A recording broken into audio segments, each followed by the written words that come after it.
Okay, सो हमने अभी तक क्या देखा था? हमने अभी तक चैप्टर नंबर 2 एंड 3 में मैंने आपको एक वीडियो में आपको क्या बता दिया था, साइंटिफिक रीजंस दिया था, जो कि हम किसका सॉल्व कर रहे हैं, हम सॉल्व कर रहे हैं साइंस के पेपर 1 का। यहाँ से हम चैप्टर नंबर 4 जब जो कि है इफेक्ट ऑफ इलेक्ट्रिक करंट, यहाँ पे इस चैप्टर में हमारे पास पूरे 4 क्वेश्चंस दिए गए हैं और जो चारों क्वेश्चन है इसका हम साइंटिफिक रीजंस देखने वाले हैं। तो लेट्स स्टार्ट करते हैं क्वेश्चन नंबर 1 से। ओके, सो हमारे पास क्वेश्चन क्या दिया गया है? हमारे पास क्वेश्चन दिया गया है कि tungsten metal is used to make a solenoid type of coil in a electric bulb. अब देखो बच्चों, इससे पूछा गया आपके पास एक इलेक्ट्रिक बल्ब है और इसमें आपको इस तरीके की वो थिन वायरिंग दिखती है, इससे हम बोलते हैं, थिन वायर को हम बोलते हैं क्या? हम बोलते हैं इससे फिलामेंट। ओके, अब देखो यहाँ से तो आप सबको पता है यहाँ पर टेम्परेचर क्या होता है, बहुत ही हाई होता है। जितना ज्यादा टेम्परेचर होगा, हाई, यहाँ पे आपका करंट फ्लो होता है, प्लस आपको यहाँ पे करंट भी बहुत ही हाई फ्लो करेगा और इसी के साथ हीट भी रिलीज होता है।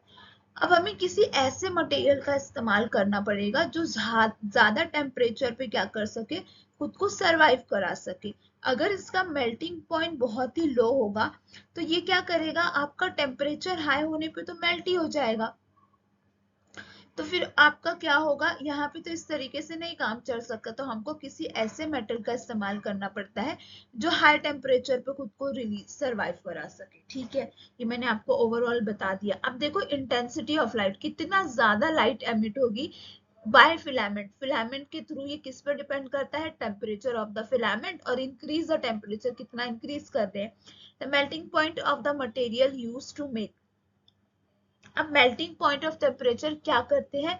Use to make the filament of bulb should be very high and that filament can be heated. अब जब फिलामेंट दिख रहा है आपको, ये अब याद रखो, ये thin wire heated with the high temperature passing the current through it without melting. ये क्या कर सके, मेल्ट किए बिना ही यहाँ से टेम्परेचर और करंट, जितना हाई हाई टेम्परेचर पे करंट यहाँ से पास होना चाहिए, मेल्ट नहीं होना चाहिए। एंड आपको क्या करेगा ये, enable to obtain more light. The melting point of tungsten is very high, बहुत ही ज्यादा हाई है। कितना है ये? The wire can be heated up to, कब तक होता है? 3400 degree Celsius. This is a huge amount of temperature जिसकी बात कर रहे हैं हम। 3400 डिग्री सेल्सियस तक आपका टंगस्टन क्या कर सकता है, सरवाइव कर सकता है। इसलिए हम क्या करते हैं, tungsten is used to make a solenoid type of coil in the electric bulb. क्योंकि अगर ज्यादा टेम्परेचर पे ये सरवाइव कर पाएगा तो इस कंडीशन में क्या हो जाएगी, आपका ज्यादा हीट भी रिलीज होगा, और सॉरी, हीट तो रिलीज होगा, लाइट भी आपकी क्या होगी, बहुत ही हाई इंटेंसिटी के साथ रिलीज होगी। ठीक है, तो इसलिए क्योंकि आपका फिलामेंट पे डिपेंड करता है क्या, कितनी इंटेंसिटी, फिलामेंट पे क्या डिपेंड करता है, इंटेंसिटी ऑफ लाइट एमिटिंग। इसलिए हमारे लिए बहुत जरूरी है कि हाई टेम्परेचर, जो ऐसा ऐसा एज अ फिलामेंट ले जो हाई टेम्परेचर पे सरवाइव कर सके। Okay, now let's move to next question.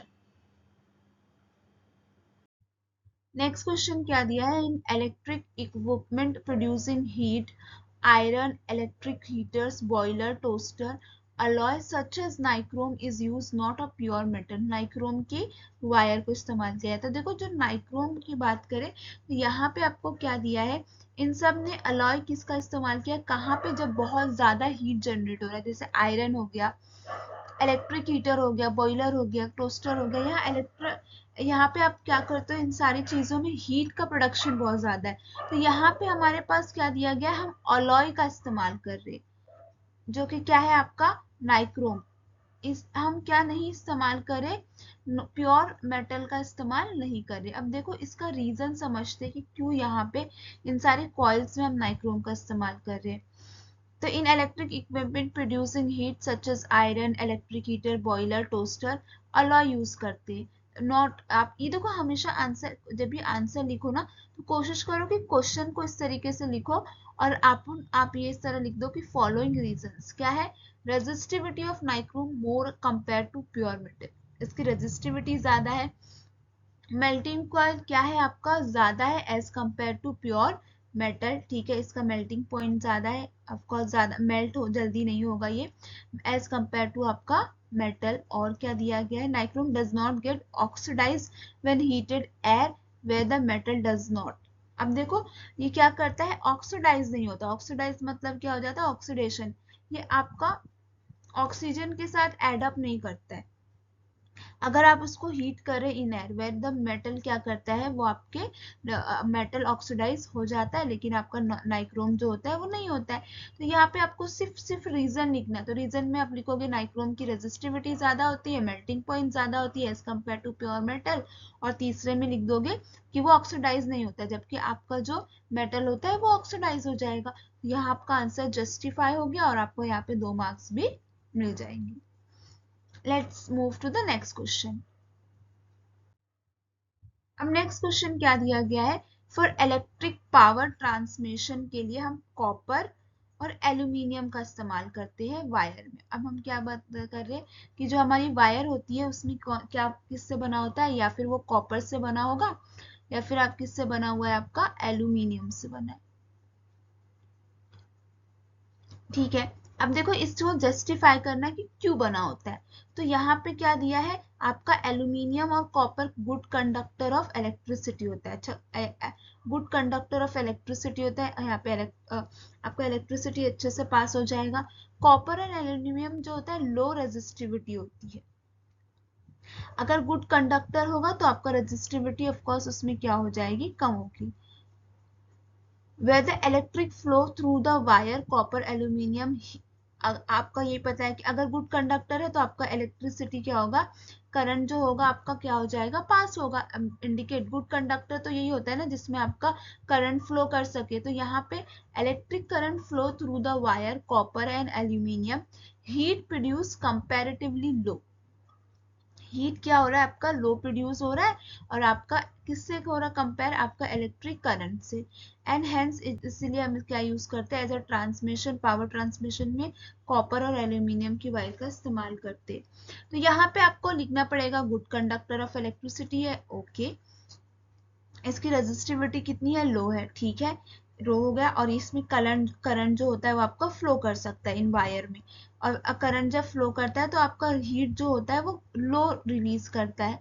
तो आप यहाँ पे 3 से 4 इसकी कैरेक्टरिस्टिक्स लिख देंगे, ये आपका आंसर क्या हो जाता है, जस्टिफाई हो जाता है। इसलिए हम कॉपर का इस्तेमाल करते हैं।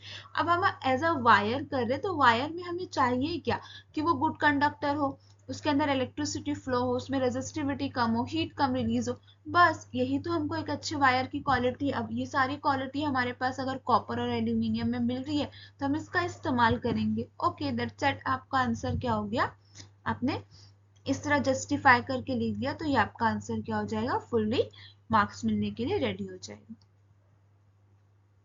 ओके, तो हमारे पास क्वेश्चन नंबर 4 क्या दिया गया है, in practice the unit kilowatt is use for the measuring electric energy rather than joule. अब हमारे पास क्या दिया गया है, क्वेश्चन पूछा गया है कि हम क्या इस्तेमाल करते हैं अगर हमें इलेक्ट्रिक एनर्जी, कितना इलेक्ट्रिक एनर्जी यूज हुआ है, यूटिलाइज हुआ है, तो हम यूज करते हैं क्या, किलो वॉट यूज करते हैं इंस्टेंट ऑफ जूल। जूल का इस्तेमाल नहीं करते हैं, यहाँ हम इस्तेमाल कर रहे हैं किलो वॉट का। अब देखो बच्चों यहाँ पे क्या दिया गया है आंसर में, इफ इलेक्ट्रिक डिवाइस रेटेड, अगर हमारा वोल्टेज 230 है, हमारा एम्पियर जो है 5 है, इट्स ऑपरेट इन 1 आवर, 1 घंटा इसका हमने इस्तेमाल किया। तो यहाँ पे अगर हम जूल के फॉर्म में लिखना है तो हमें क्या करना पड़ता है, यहाँ पे हम क्या कर देंगे, हमारा वोल्टेज कितना है, हमारा करंट कितना है, इनटू हमने कितना टाइम कंज्यूम किया है, इसको हमें क्या करना पड़ेगा, 230 इनटू हमने कितना टाइम हमारे पास, हमने करंट कितना यूटिलाइज किया है, तो आपका करंट जो है वो कितना दिया है, 5 एम्पियर है। और देन आफ्टर आपका वोल्टेज 230 था, आपने कितने टाइम पीरियड के लिए किया, 1 आवर के लिए, तो हम इसको सेकेंड में कन्वर्ट कर दिए तो आपका क्या आ जाएगा, 3600 सेकेंड। अब अगर इसको मल्टीप्लाई करेंगे तो हमारे पास क्या आ जाएगा, ये 41,40,000 जूल जो है यहाँ पे हमने क्या किया है, इस्तेमाल किया है। किसको, यहाँ पे हमने इस्तेमाल किया है आपकी आपका ये इलेक्ट्रिक एनर्जी को। अगर इसी तरीके से in this energy express in kilowatt, अगर हमें इसे किलोवाट में एक्सप्रेस करना है तो ये कैसा हो जाएगा आपका किलो, आपने हमने क्या किया, जो हमारा 41 लाख 40,000 आया था, उसको डिवाइड किससे कर देंगे 3.6 इंटू 10 टू द पावर 6, तो ये हमारा किस में कन्वर्ट हो जाएगा किलो वॉट में। तो यहाँ पे क्या हो जाएगा, ये आपका बन जाएगा 1.15 किलो वॉट। ये आपका मोर कन्वीनियंट है, आसान है। कन्वीनियंट मतलब कोई चीज जो मोस्ट आसानी से बताई जा सके।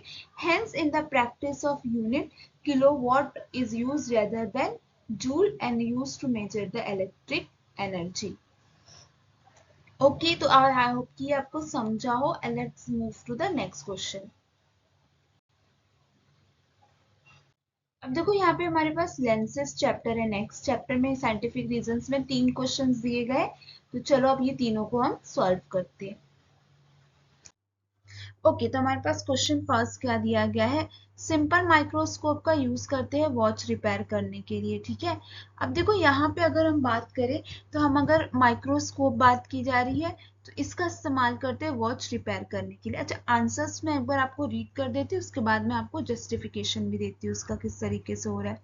तो यहाँ पे देखो बच्चों क्या दिया है, अगर कोई ऑब्जेक्ट है उसको प्लेस किया गया है focal length of magnifying glass, जिसे हम और क्या बोल रहे हैं सिंपल माइक्रोस्कोप। अब देखो मैग्नीफाइंग ग्लास की बात करें तो मैग्नीफाइंग ग्लास क्या हो जाता है आपका, मैग्नीफाइंग ग्लास क्या हुआ, वो ग्लास मैग्नीफाई जो आपकी इमेज को क्या कर रहा है, जूम इन करके दे रहा है, बड़ी साइज करके दे रहा है। ठीक है, सिंपल माइक्रोस्कोप में जहां पे आपका कॉन्वेक्स लेंस होता है। अब देखो यहाँ पे एक याद ध्यान रखो कि हमारा माइक्रोस्कोप में जो लेंस है ये कैसा है, कॉन्वेक्स लेंस है। और अगर हमने आपने जो सारी कंडीशंस देखी थी, अगर कॉन्वेक्स लेंस है हमारे पास तो ये क्या करता है, आपकी इमेज कैसी बनाता है, लार्ज बना के देता है, और कैसा होता है, इरेक्ट इमेज बनती है। सेम इसी को एक्सप्लेन किया गया अगर हम मैग्नीफाई ग्लास का इस्तेमाल करते हैं या फिर सिंपल माइक्रोस्कोप का इस्तेमाल करते हैं जिसमें हमारा कॉन्वेक्स लेंस होता है, तो इसमें हमारा ऑब्जेक्ट कैसा दिखता है, आपको लार्जर साइज में, बड़े साइज में करके दिखता है। प्लस अगर हम बात करें तो यहाँ पे अगर हमें वॉच रिपेयर में इस्तेमाल किया जा रहा है, तो हमें जब वॉच रिपेयर कर रहे हो तो आपने वो मशीन्स को देखी होगी वॉच रिपेयर में, जो काफी छोटी छोटी आपका दिखा होगा इंस्ट्रूमेंट होती है। अगर हमें उन्हें देखना है तो हमें क्या करना है, हमें क्या करना पड़ता है, ये बहुत ही छोटे छोटे होते हैं, तो हमें ऐसा ग्लास इस्तेमाल करना पड़ेगा, ऐसा माइक्रोस्कोप या जिसे मैग्नीफायर ग्लास भी बोलते हैं, ऐसा ग्लास इस्तेमाल करेंगे जो इमेज को हमें बड़ा करके दिखाए। इसके लिए हमने किसका इस्तेमाल किया है, कॉन्वेक्स लेंस का इस्तेमाल किया है। और हम क्या कर सकते हैं, अगर इस तरीके की लेंसेस इस्तेमाल करें तो हम इमेज को बहुत ही करीब से देख सकते हैं। मतलब यहाँ पे आप देख सकते हो, आप चाहो तो जितना भी आपके और आपके ऑब्जेक्ट के बीच का डिस्टेंस बहुत ही कम होता है।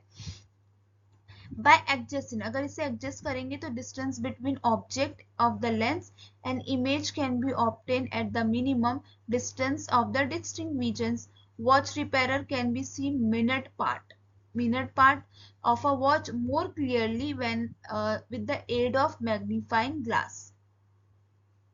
हम क्या कर सकते हैं, चीजों को मिनट्स पार्ट, हर एक पार्ट को बहुत क्लियरली देख सकते हैं in simple microscope than with the naked eyes. इसमें हम मैग्नीफाई कर सकते हैं as compare to naked eyes without, जिसमें हमारी आंखों को कोई स्ट्रेस भी क्रिएट नहीं होगा। क्योंकि यहाँ पे जब हम कोई ऑब्जेक्ट को हमारी आंखों से बहुत करीब लेके आते हैं और हमारी आंखों से देखने की कोशिश करते हैं, तो किसी चीज को बहुत ही करीब लाने से हमारी आइज पे स्ट्रेस क्रिएट होती है। लेकिन यहाँ पे हम माइक्रोस्कोप का इस्तेमाल करेंगे तो हमारी आइज पे किसी तरीके का कोई भी स्ट्रेस क्रिएट नहीं होगा, और वो हमें इमेज को कैसे बना के देगा, large and erect. Hence the watch repairer use magnifying glass and simple microscope to repairing the watch। हमें ऑफ कोर्स ये लार्ज इमेज बना के देगा क्योंकि कॉन्वेक्स लेंस यूज किया है। प्लस हमें इसमें क्या कर सकते हैं, हम अपने हिसाब से एडजस्ट कर सकते हैं कि हमें कितनी दूरी और करीब से किसी चीज को देखना है, तो हमारी आइज पे भी कोई भी इस पे अफेक्ट नहीं होगा। इसलिए सिंपल माइक्रोस्कोप का इस्तेमाल करते हैं वॉच रिपेयर करने के लिए। नेक्स्ट देख दो क्वेश्चन जो है, one can sense colour only in a bright light. Okay, तो यहाँ पे हमारे पास रेटिना के बारे में दिया गया है, जिसके पास हम देख चुके 2 तरीके का सेल्स होता है। तो देखो, the retina in the eye made up of many light sensitive cell rod shape cell जो होता है वो रिस्पॉन्ड करता है लाइट की कितनी इंटेंसिटी हो रही है, वाइल जो आपका कॉन शेप रिस्पॉन्सिबल होता है वेरियस कलर के लिए।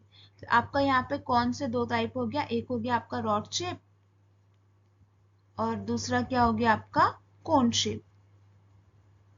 ठीक है, आपका जो रॉड शेप है ये किसको दिखाता है, लाइट इंटेंसिटी ऑफ लाइट को शो करता है, और सेकंड कोन शेप जो है आपको वेरियस कलर को दिखाता है। Okay, the cone shape cell do not respond to faint light, faint light को रिस्पॉन्स नहीं कर रहा है, the function only into the bright light पे फंक्शंस करता है, hence one can be sense colour only a bright light, इसलिए हम ब्राइट लाइट को ही सेंस कर सकते हैं। तो यहाँ पे क्या दिया है, one can sense only bright light, क्यों ऐसा होता है, क्योंकि जो आपका जो कोन शेप होता है जो रिस्पॉन्सिबल होता है आपको वेरियस कलर दिखाने का, ये आपका रिस्पॉन्ड ही सिर्फ और सिर्फ कैन रिस्पॉन्स किसको करता है, वो ब्राइट लाइट को, और डज नॉट, ये फेंट को क्या नहीं करता है, कोई भी रिस्पॉन्स नहीं करता है। जब उसमें रिस्पॉन्स ही नहीं करेगा तो आप देख ही नहीं पाओगे, इसलिए आप हमेशा क्या कर सकते हो, ब्राइट लाइट को ही सेंस कर सकते हो। ये जो क्वेश्चन दिया आपको ये याद रखने वाली चीज है, आपको ये फिलिंग द ब्लैंक्स 1 मार्क्स में भी पूछ सकता है। रॉड शेप आपको लाइट इंटेंसिटी को शो करता है और कोन शेप वेरियस कलर को रिकॉग्नाइज करने और रिस्पॉन्ड करने में हेल्प करता है। ओके, सो हमारे पास क्वेश्चन क्या दिया गया है, हमारे पास क्वेश्चन दिया है कि we can not clearly seen of an object kept at distance less than 25 centimetre from the eye. अब देखो हमें क्या बोला गया है कि अगर हमारे पास हमें हमारा जो यहाँ पे आईज है हमारी, और हमारे आईज से 25 सेंटीमीटर से कम पे कोई चीज रखी होती है तो हम उसे क्या नहीं कर देख सकते हैं, क्लियरली नहीं देख सकते हैं। तो ऐसा क्यों होता है, when we try to see nearby object the eye become a more rounded, eyes कैसा हो रहा है आपका राउंडेड, एंड फोकल लेंथ क्या हो जा रहा है आपका डिक्रीज। ठीक है, the clear image of object form on the retina of the eyes. The focal length of eye lens cannot be decreased beyond some limit and therefore we cannot see clearly of the object less than 25 centimeter of the आए। अब देखो यहाँ पे क्या दिया गया है, अगर हम बात करें कि हम कोई करीब की चीजें देखने की कोशिश करते हैं तो उस कंडीशन में क्या हो जाता है, हमारी आईज राउंड हो जाती है और हमारा फोकल लेंथ डिक्रीज हो रहा है। दो चीज हो रही है, एक तो फोकल लेंथ डिक्रीज हो रहा है और आईज राउंड हो जा रही है। अब तीसरी चीज क्या दी गई है कि फोकल लेंथ अगर एक लिमिट है, अगर उस लिमिट से हम उसको कम कर दे तो यहाँ पे क्या हो जाएगा, उसकी लेंथ को एक लिमिट से कम कर दे तो हमें कैसी होगी, चीजें क्लियर नहीं दिखेगी, ब्लरी दिखेगी। इसलिए हम अगर 25 सेंटीमीटर से कम के डिस्टेंस की कोई चीज दिखते हैं तो वो हमें कैसी नजर नहीं आती, क्लियरली नहीं नजर आती है। यहाँ पे आपको दो ही पॉइंट पे ध्यान रखना है, अगर कोई करीब की चीजें देख रहे तो हमारी आईज राउंड हो जाएगी, हमारा फोकल लेंथ कम हो जाएगा, फोकल लेंथ जब कम हो जाएगा तो हम एक बियॉन्ड एक लिमिट है उससे कम होने पे फोकल लेंथ हम चीजों को क्लियरली नहीं देख सकते हैं। इसलिए हम अगर हमारा इसलिए जो हमारा ऑब्जेक्ट करीब होता है, जो हमसे करीब होता है हम उसे देखने की कोशिश करते हैं तो वो हमें नहीं नजर आता है। Okay, I hope you got the point. See clearly,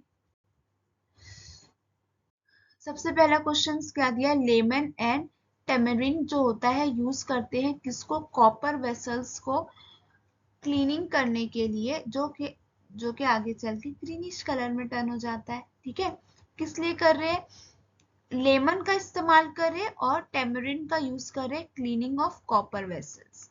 अब कॉपर के वेसल्स को हमें क्लीन करना है जो कि आगे चल के कैसा टर्न हो जा रहा है आपका ग्रीनिश कलर का। ठीक है, अब देखते हैं, copper undergo oxidation in air to form of black copper oxide. आपका यहाँ पे कॉपर से आपका क्या फॉर्म हो रहा है, कॉपर ऑक्साइड। ठीक है, ये कैसा है आपका ब्लैक कलर है। Copper oxide react slowly with the carbon dioxide and air in air and gain the green colour की कोटिंग। अब ये आपका कार्बन के साथ रिएक्ट करता है, कार्बन डाइऑक्साइड के साथ, और यहाँ ग्रीन कलर की क्या कर देता है, कोट फॉर्म कर देता है। अब देखो द ग्रीन कलर सब्सटेंस आपको क्या बोलोगे, कॉपर कार्बोनेट। ऑफ कोर्स यहाँ पे देखो एक ऑक्सीजन है, यहाँ दो ऑक्सीजन है, तो ये मिलके बनेगा आपका copper carbonate. Lemon and tamarind क्या कंटेन करता है, आपका acid. The acid is dissolved in the green coating of the basic copper carbonate and the presence of surface tarnished copper utensils and milk in shiny against। अब देखो ये आपको क्या बताया गया है, ये कैसा कोट है, ये बेसिक है। अब बेसिक के साथ आपका जब एसिड मिलता है, बेस के साथ अगर एसिड के साथ आपका बेस बनता है तो आपका क्या फॉर्म हो जाएगा, यहाँ पे आपका मोस्टली यहाँ पे सॉल्ट प्लस वाटर फॉर्म हो जाता है। ये तो नॉर्मल फिनोमिना मैं आपको बता रही हूँ। तो यहाँ पे आपको क्या दिया गया है, जो ये ग्रीनिश कलर की कोटिंग की गई है इसके साथ क्या रिएक्ट कर देगा, आपका एसिड। और इस वजह से यहाँ पे क्या हो जाएगा, आपका यूटेंसिल जो होगा जिसके ऊपर ग्रीन कलर की कोटिंग है, ये कोटिंग क्या हो जाएगी, रिमूव हो जाएगी, हट जाएगी। और यहाँ पे आपको क्या हो जाएगा, ये अलग दोबारा से कैसा बन जाएगा, अगेन से बन जाएगा आपका शाइनी। तो यहाँ पे क्या दिया है, कॉपर क्या कर रहा है, रिएक्ट कर रहा है, ऑक्साइड हो रहा है स्लोली। और कॉपर क्या बनता जा रहा है आपका एयर में रिएक्ट करके ऑक्सीजन के साथ कॉपर ऑक्साइड, जो कि ब्लैक कलर का होता है। अब ये कॉपर ऑक्साइड जब आपका स्लोली रिएक्ट करता है कार्बन डाइऑक्साइड में, तो ये ग्रीन कलर की कोटिंग कर देता है। अब इस कोटिंग को हटाने के लिए हम इसको क्या करते हैं, एसिड से रिएक्ट करते हैं, जो कि किसमें प्रेजेंट होता है, लेमन और टेमेरिंड में। तो ये क्या कर देता है, ये दोनों मिलके जब भी एसिड बेस के साथ रिएक्ट करता है तो आपका सॉल्ट वाटर फॉर्म होता है।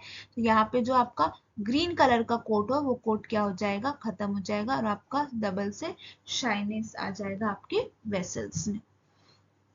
Now let's move to the next question.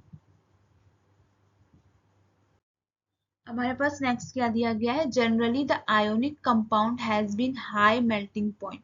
जो आयोनिक कंपाउंड होते हैं उसकी मेल्टिंग पॉइंट बहुत ही हाई है। अब देखो the ionic compound exist in कौन से स्टेट में, सॉलिड स्टेट होता है और कैसा होता है, बहुत ही हार्ड होता है। क्योंकि ये हार्ड होता है तो इसमें electrostatic force of attraction between oppositely charge ion होता है।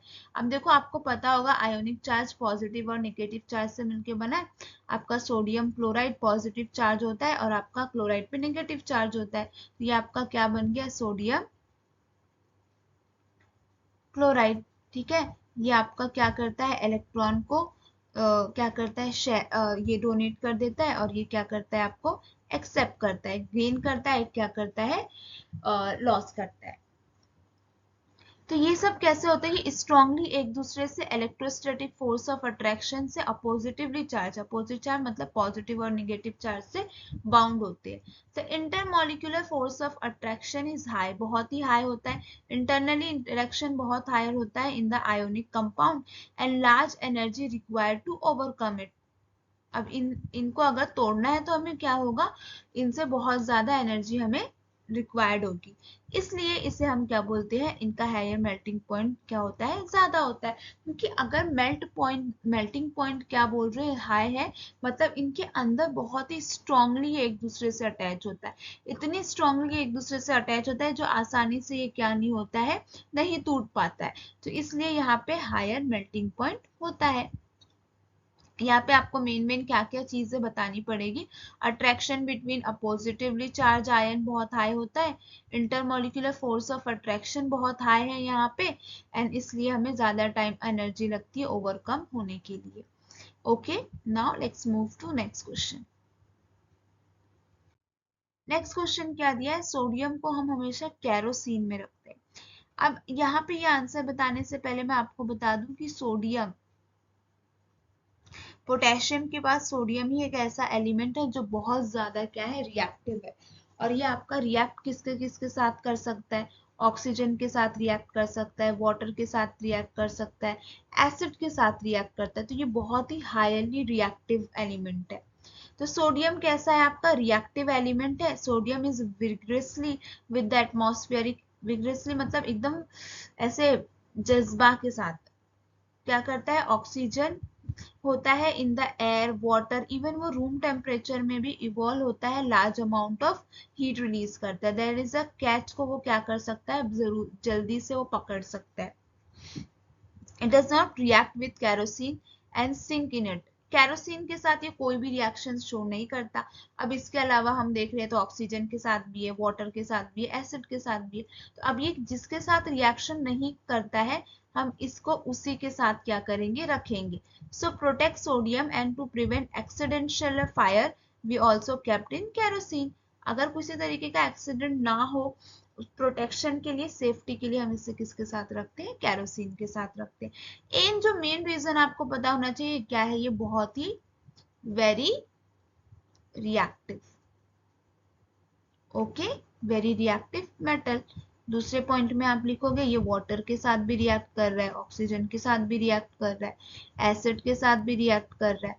तो ये किसके साथ रिएक्ट नहीं कर रहा है, तो ये आपका केरोसिन के साथ रिएक्ट नहीं कर रहा है।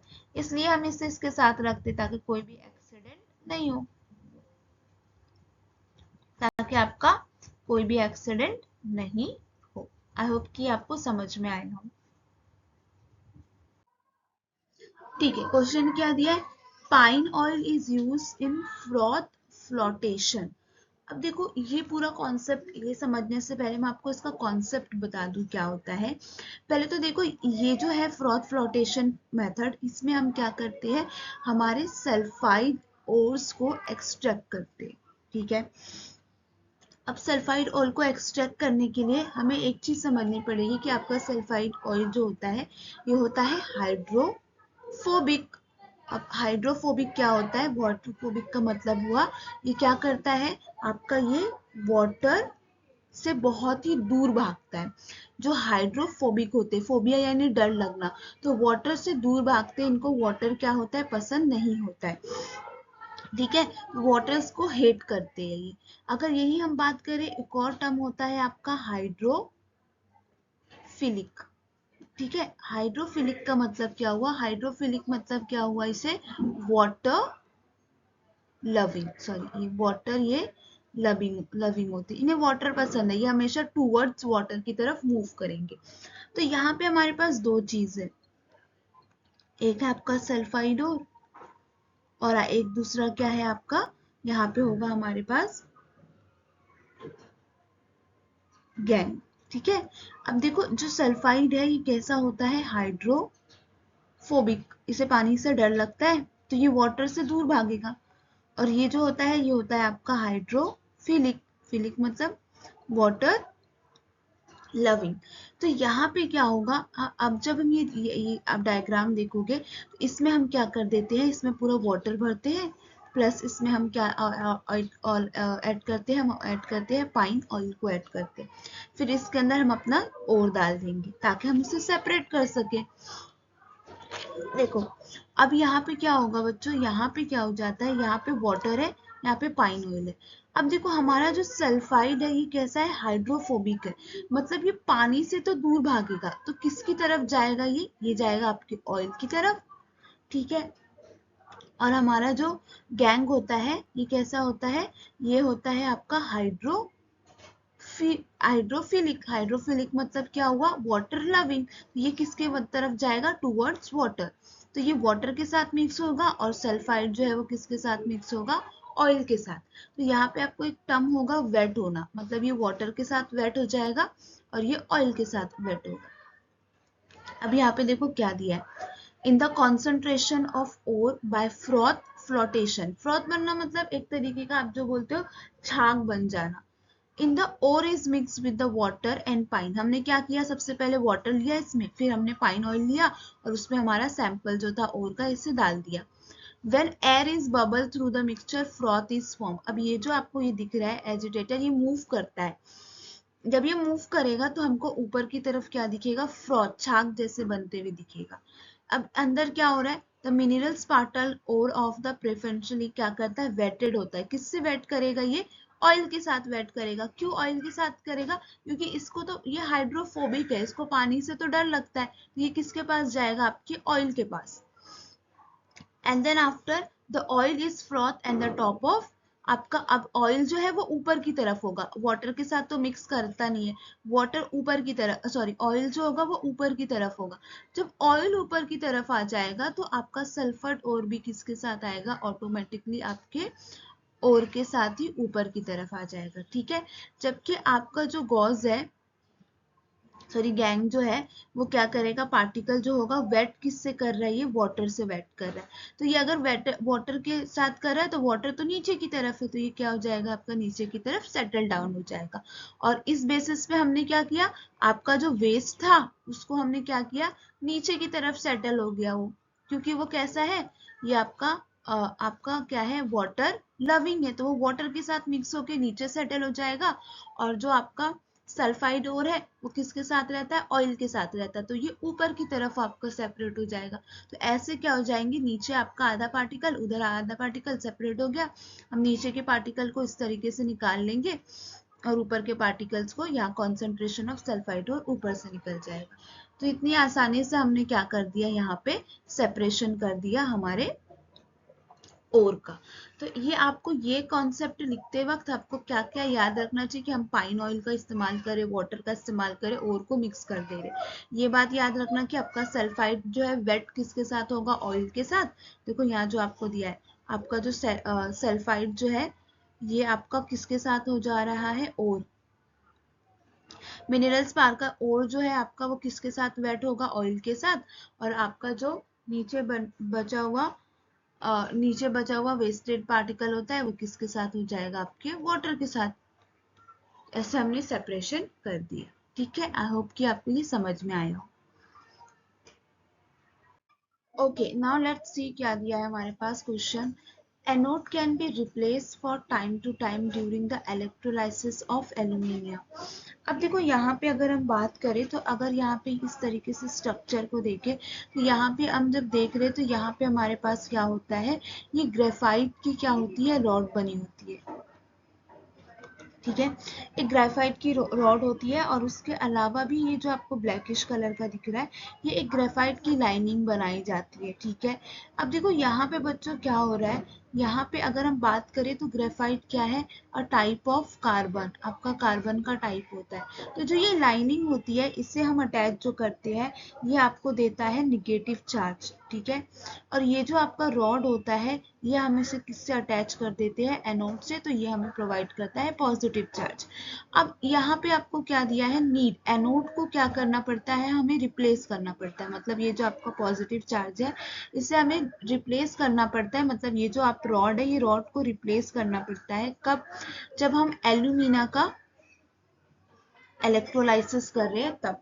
अब यहाँ पे अगर समझे तो यहाँ पे ये रिएक्शन में क्या हो जाता है, आपका जो एल्यूमिनियम होता है और ये क्या करता है, ये आपका रिप्लेस हो जाता है ऑक्साइड के साथ। मतलब ये दोनों क्या कर देते हैं, एक दूसरे से सेपरेट हो जाते हैं। अब जब ये सेपरेट हो जाते हैं तो ये आप देख रहे हो, ये क्या है, आपका जो ये ऑक्साइड है ये निगेटिव चार्ज है, तो ये निगेटिव चार्ज कहाँ आ जाएगा, ये निगेटिव चार्ज आपका अटैच हो जाता है इस तरीके से यहाँ पे आपका एनोड के पास। और ये जो आपका एल्यूमिनियम है ये पॉजिटिव चार्ज है, तो ये किसके साथ, नीचे यहाँ पे आपका सेटल डाउन हो जाता है आपके किसके, ग्रेफाइट की लाइनिंग के साथ। तो इस तरीके से क्या होगा, आपका ऑक्सीजन जो है ये किसके साथ, ग्रेफाइट के साथ अटैच हो गया। और ये ऑलरेडी आपका रॉड किससे बना है, कार्बन का, तो ये क्या फॉर्म कर देता है, आपका कार्बन डाइऑक्साइड। और जब ये कार्बन डाइऑक्साइड करेगा तो यहाँ पे ये इरोड करेगा। अब इसी चीज को हमें आंसर फॉर्म में लिखना है।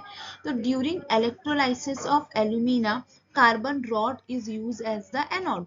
अब अभी देख लिया हमने, ये जो कार्बन रॉड है इसको हम क्या यूज कर रहे हैं, एज अ एनोड। अब देखो कभी कभी आपको टर्म दिया है ग्रेफाइट, तो ये याद रखना ग्रेफाइट जो है ये टाइप ऑफ कार्बन है, तो ये जो हम रॉड इस्तेमाल कर रहे हैं किसकी है, कार्बन रॉड है जो हमें पॉजिटिव चार्ज दे रही है। अब जब इलेक्ट्रोलाइसिस कर रहे हैं तो ऑक्सीजन लिबरेट हो जाएगा कार्बन डाइ से, सॉरी, ऑक्सीजन लिबरेट होगा at the carbon anode and react with the graphite rod, किसके साथ आपका जाएगा, ये ग्रेफाइट रॉड के साथ चले जाएगा। और ये क्या बनाएगा, आपका कार्बन एनोड बना देगा एंड फॉर्म कार्बन डाइऑक्साइड। अब देखो इसी चीज को यहाँ दिया, क्या दिया है, ऑक्सीजन लिबरेट होगा at the carbon anode and react with graphite rod के साथ क्या करेगा, रिएक्ट करेगा और ये आपका फॉर्म करेगा कार्बन डाइऑक्साइड। क्योंकि यहाँ पे क्या दिया है, और ये आपका ग्रेफाइट जो है, जो कार्बन की रॉड बनी हुई है, या फिर आप जिसे ग्रेफाइट की रॉड बोल रहे हो, ये कैसी है, पॉजिटिव चार्ज की, और ऑक्सीजन के ऊपर नेगेटिव चार्ज है। तो आपको पता है पॉजिटिव चार्ज हमेशा नेगेटिव चार्ज की तरफ अट्रैक्ट करता है। ये क्या बन जाएगा आपका, यहाँ पे ये और जब आपको पता है कार्बन ऑक्सीजन के साथ आएगा तो ये कार्बन डाइऑक्साइड फॉर्म करेगा। जबकि एल्यूमिनियम कहाँ डिपोजिट हो रहा है, एल्यूमिनियम आपका नीचे सेटल डाउन हो जाएगा, क्योंकि ये क्या होता है आपका, ये पॉजिटिव चार्ज होता है इस पे, ये कैथोड की तरफ जाएगा, पॉजिटिव नेगेटिव की तरफ। और यहाँ पे ये जो लाइनिंग है ये किसकी बनी हुई है, कैथोड की बनी हुई है। As the anode get oxidized, anode को ऑक्सीजन मिला, ऑक्सीडाइज हो रहा है, during the electrolysis of alumina they continuously Erode. यहाँ पे क्या हो जाएगा, एनोड अगर ऑक्सीडाइज हो रहा है तो ये क्या करता है, इरोड होता है। इरोड मतलब ये धीरे धीरे खराब होगा, डैमेज होगा, डिस्ट्रॉय होगा। इसलिए हमें जरूरी है कि इसे हम टाइम टू टाइम क्या कर सके, रिप्लेस कर सके, ताकि हमारा काम क्या हो सके, प्रॉपरली चलते रहे। ठीक है, अब देखो यहाँ पे इस आंसर को मैं आपको दोबारा से एक्सप्लेन करती हूँ। देखो, इलेक्ट्रोलाइसिस हुआ, सेपरेशन होगा आपका एल्यूमिना का।